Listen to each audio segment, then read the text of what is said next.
শুভ সকাল। এখন আমি একটু বেরোচ্ছি, তার জন্যে নাস্তা করতে হবে। এই যে চানা, এটা কলানো চানা, এই চানা দেব, চানা দিয়ে দেব। তারপরে দেব টমেটো কুচি, এটা টমেটো কুচি, এই যে টমেটো কুচি।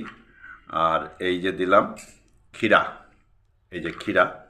আর সঙ্গে থাকবে পেঁয়াজ, আর একটু মরিচের গুঁড়ো থাকবে, আর থাকবে দই। দইটা আমি দেব, এই যে চামচ, এই চামচ দিয়ে আমি দইটা দেব। দইটা এমনি করে আপনারা যে যেমন খান সেভাবেই দেবেন। একটু লঙ্কার গুঁড়ো লাগবে, এখন লঙ্কার গুঁড়োটা দিতে হবে। দইটা আসলে দিয়ে দিলাম, দিয়ে এভাবে মিক্স করে নিতে হবে। মিক্স করে নিয়ে এর মধ্যে একটু সেন্দা নেমকও দিতে হবে। সেন্দা নেমক এই যে দিয়ে দিলাম, দিয়ে এটাকে মিক্স করে নিতে হবে।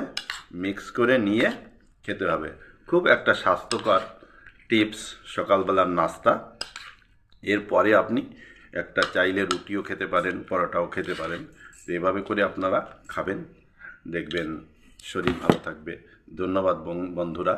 আমার এই সকালের নাস্তাটা যদি পছন্দ হয় তাহলে কমেন্ট